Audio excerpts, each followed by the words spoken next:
suivante.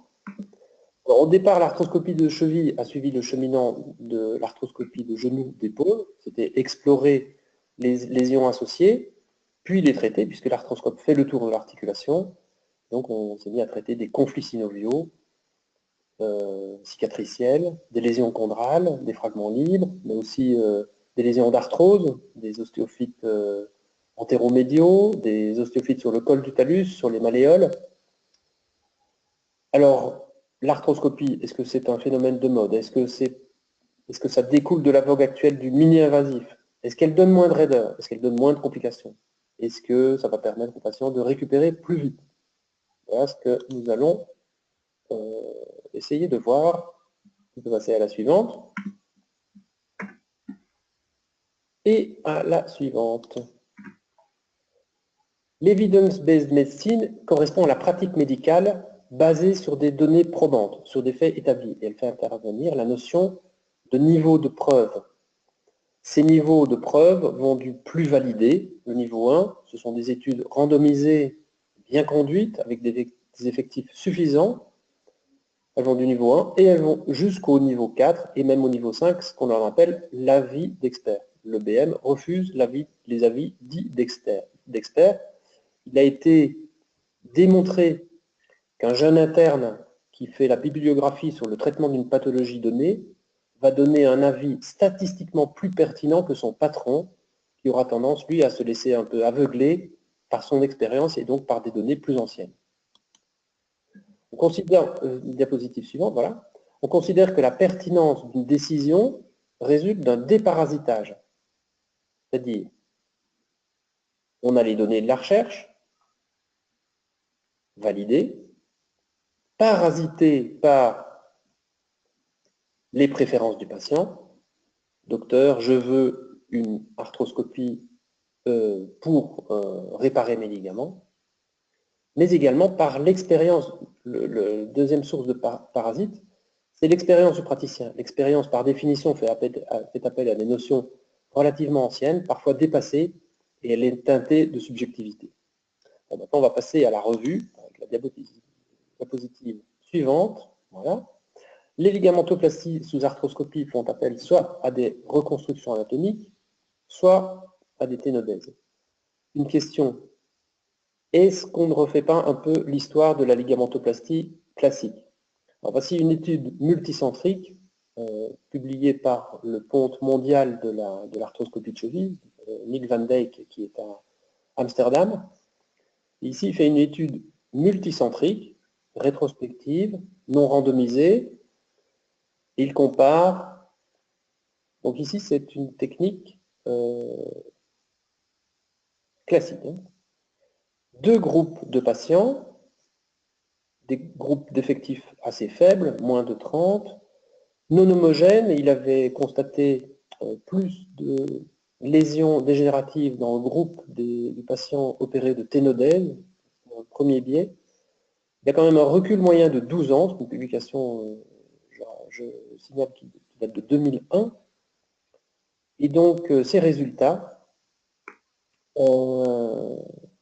le groupe d'éténodèse donne moins d'excellents résultats. Il défend donc les réparations anatomiques. Et il retrouve une perte d'amplitude du groupe ténodèse qui se normalise ensuite avec la détente du transplant. Cette détente du transplant, on ne la constate pas chez tout le monde, il faut le dire. Donc voilà la première série, comparaison, l'étude on va dire, de validité, de niveau de preuve moyen. Alors là, les publications qui traitent de ligamentoplastie sous arthroscopie foisonnent. Alors il s'agit de publications qui sont dites originales ou primaires et qui s'apparentent à des essais cliniques où une technique chirurgicale est mise en œuvre sur un groupe de patients. Vous voyez, première publication là, sur la thermoréfraction, 22 patients, niveau 4. 2007, Ferkel c'est quand même un grand nom, qui publie un niveau 4 à nouveau. Et puis, on peut continuer. Ce sont des notes de technique qui sont publiées. Et on peut aller à la diapositive suivante, parce que ça continue, mais ce qu'on constate, c'est que beaucoup de ces publications peu valides se terminent par « il faudrait faire d'autres études, continuer à investiguer sur le sujet, ou faire des études prospectives randomisées sont nécessaires ». Se dédouanent un peu de la faiblesse de leur publication, et mon avis est qu'ils se font admettre dans les journaux scientifiques grâce à cette réserve. On va passer à la suivante. Alors, dans la jungle des avis d'experts et des publications de niveau 4, une publication sortie l'année dernière a remporté un prix très prisé aux États-Unis, le prix Roger Mann, qui est un grand chirurgien, une grande vedette de la chirurgie du pied et de la cheville aux États-Unis. Cette publication compare le All-Inside Arthrobostrom et le Open Brostrom modifié.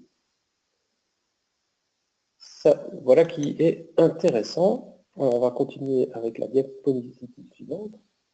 Donc, c'est une étude monocentrique, randomisée de niveau 1, c'est-à-dire 48 patients qu'on informe de cette étude. On leur demande s'ils sont d'accord d'être inclus dans cette étude, puisqu'on leur dit vous allez être tiré au sort, votre ligamentoplastie sera faite soit classiquement, soit par arthroscopie, vous ne le saurez que quand vous vous réveillerez. Et on va comparer les résultats, êtes-vous d'accord? Donc, sur 120 patients au départ, 48 patients se sont marqués leur accord. Ils les ont comparés avec des scores d'évaluation, que nous allons voir en détail sur la diapositive suivante, mais aussi des tests radiologiques, et ils ont une technique standardisée, que ce soit en open ou que ce soit en arthroscopie. La suivante. Alors le score AOFAS, alors difficile de lire, mais faites-moi confiance, le score AOFAS cheville, qui est le score donc, de Kitaoka, est un score fonctionnel qui attribue 100 points à un patient qui n'a, enfin à une personne qui n'a aucun problème de cheville. Et sur ces 100 points, on voit que ce score de Kitaoka n'attribue que 13 points sur 100 à l'instabilité. Plus 15 points pour l'alignement. On sait que l'alignement de l'arrière-pied peut être un désalignement de l'arrière-pied, en particulier en varus, va favoriser les instabilités latérales. Donc à côté de ce score peu spécifique, il score les patients avec un test plus spécifique, c'est la diapositive suivante, le score de Carlson, puis lui est plus spécifique, il attribue 40 points sur 100 à la stabilité. On va passer à la suivante. Alors, il compare également les données radiologiques, le bâillement latéral sur dispositif déployant la même quantité de newton, ce n'est pas manipulateur dépendant, le bâillement latéral qui est assez spécifique de la rupture du ligament fibulo-calcanéen, et le talar tilt, c'est-à-dire le tiroir tibio-talien antérieur, qui est plus spécifique des ruptures du LTFA. Suivante. Alors voilà. La technique. La technique Open comprend une arthroscopie pour l'identification des lésions associées. C'est logique, puisqu'il ne faudrait pas méconnaître des lésions associées parce que l'on fait une ligamentoplastie classique. Ils réparent les deux ligaments principaux et font un renfort au rétinaculum, donc c'est le Ostrom Gould classique. Protocole post-opératoire commun, plâtre sans appui 2 semaines, puis un plâtre de marche 2 semaines supplémentaires, qui est ensuite bivalvé pour la rééducation. Reprise sportive légère à 8 semaines, et retour au sport sans restriction à 12 semaines, ce qui est quand même assez précoce, puisque nous avons l'habitude en France de déconseiller en tout cas les sports pivot plus contact, comme les sports collectifs, le basket, le hand, etc. Pas de reprise avant 6 mois. Ça, c'est ce que l'on conseille aux sportifs tout venant. Alors la diapositive suivante nous donne les résultats des scores Auffas et de Carlson qui sont augmentés dans les deux groupes sans différence.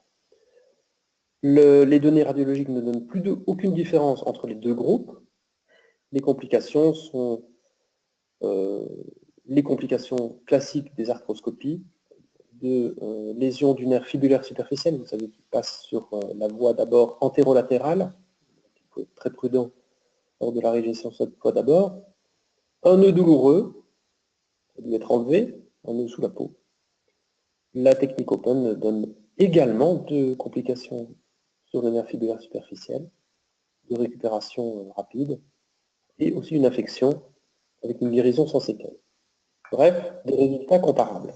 La suivante. Alors, ligamentoplastie sous arthroscopie, est-ce que c'est indiqué? Dans quelles indications?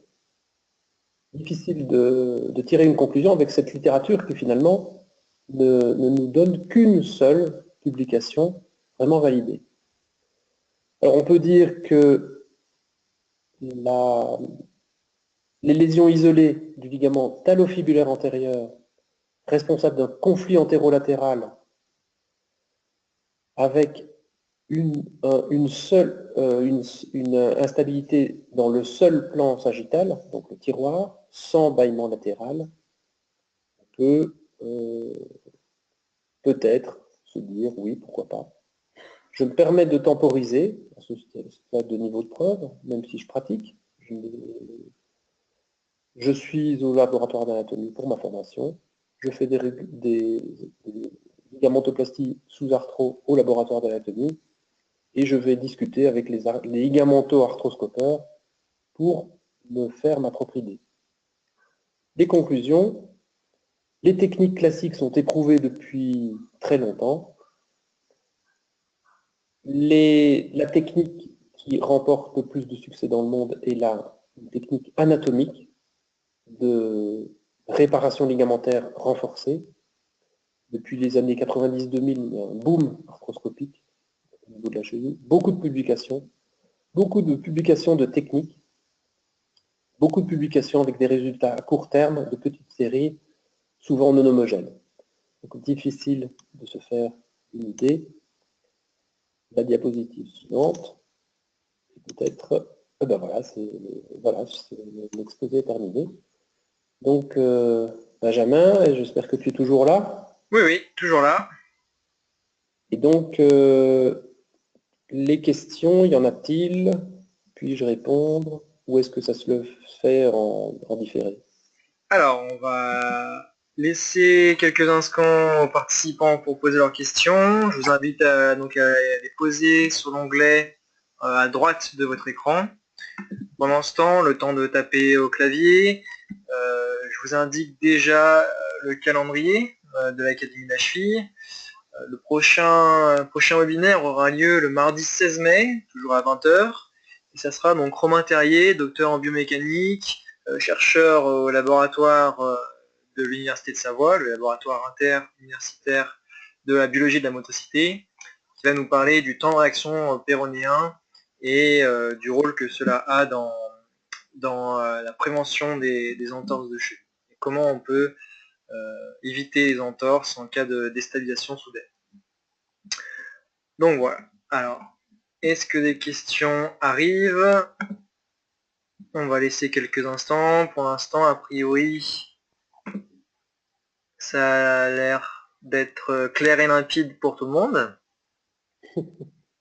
A priori.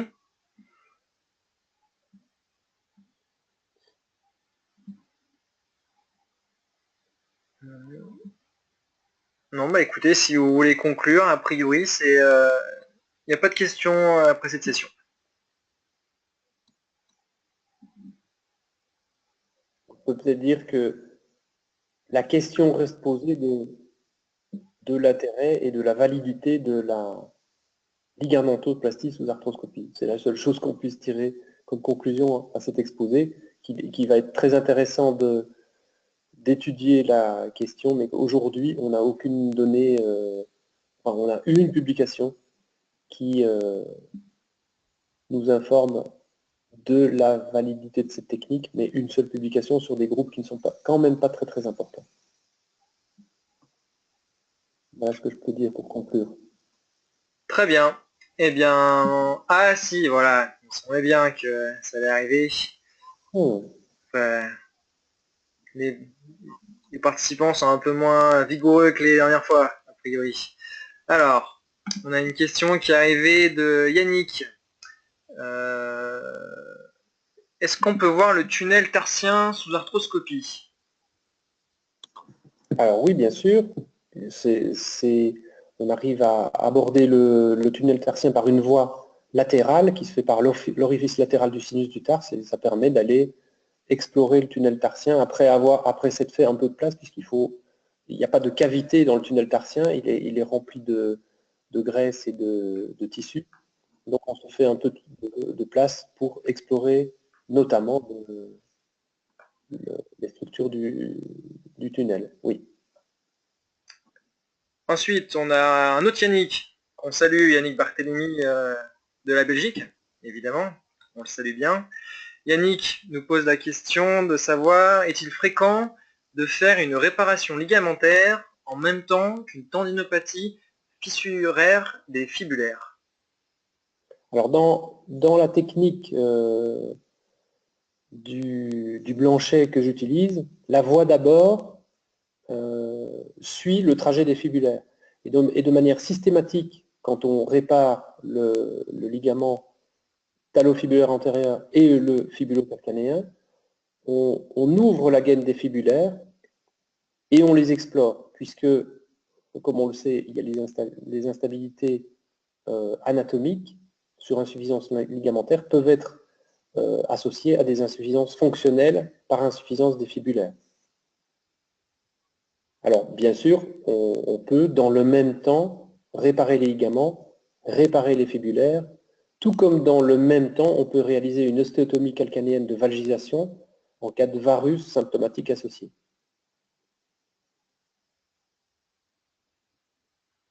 Très bien. Est-ce que j'ai répondu à la question? Bah, a priori, oui. Et ben, ensuite, voilà, il y en a une autre qui arrive. La ligamento-anatomique peut-elle décomprimer un tunnel tarsien? C'est le complément de la question de Yannick. Alors, dans la technique arthroscopique, on explore, dans la technique, pardon, par voie open, on explore l'instabilité soutalienne associée. Mais décomprimer un tunnel tarsien, ce qu'on fait, je ne vois pas très bien à quoi correspond la compression d'un tunnel tarsien. Voilà. On va peut-être laisser le temps à Yannick. A priori, je comprends instabilité soutalienne associée. Et donc, lors du temps d'exploration de la ligamentoplastie par voie classique, on explore l'articulation soutalienne, une éventuelle instabilité, une éventuelle laxité de cette soutalienne. On jette un coup d'œil sur le ligament en haie qui se trouve bien visible au fond de l'articulation. Et ça permet de faire un bilan diagnostique, sachant que le traitement ne va de toute façon pas changer, puisque la plastie au rétinaculum va permettre de restabiliser la soutalienne, si elle est le siège d'une instabilité associée à celle de la tibio-tarsienne.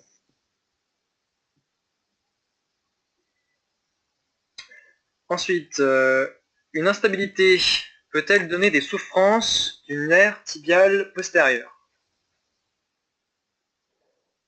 Alors, une instabilité médiale surtout, puisque c'est surtout le valgus de l'arrière-pied qui va induire des souffrances du nerf tibial postérieur.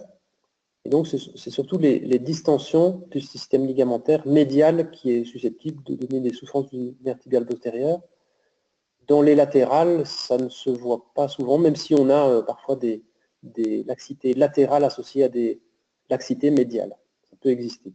C'est donc surtout le trouble d'axe en valgus qui peut donner ce genre de choses. A priori, en tout cas, sur le problème de l'axe anatomique. Voilà, a priori, c'est les questions qu'on a eues. Si jamais il y en a encore qui arrivent plus tard, on pourra aussi y répondre par mail, il n'y a pas de problème. En tout cas, merci à tous d'avoir participé à ce webinaire et encore merci au Dr Grisard pour sa présentation. Je vous rappelle que cette session est enregistrée et qu'elle sera disponible d'ici quelques jours sur la chaîne de l'Académie de la chute. Donc voilà, il ne me reste plus qu'à vous souhaiter une bonne soirée et puis Bonne soirée à tous. à très bientôt. Merci, au revoir. Au revoir.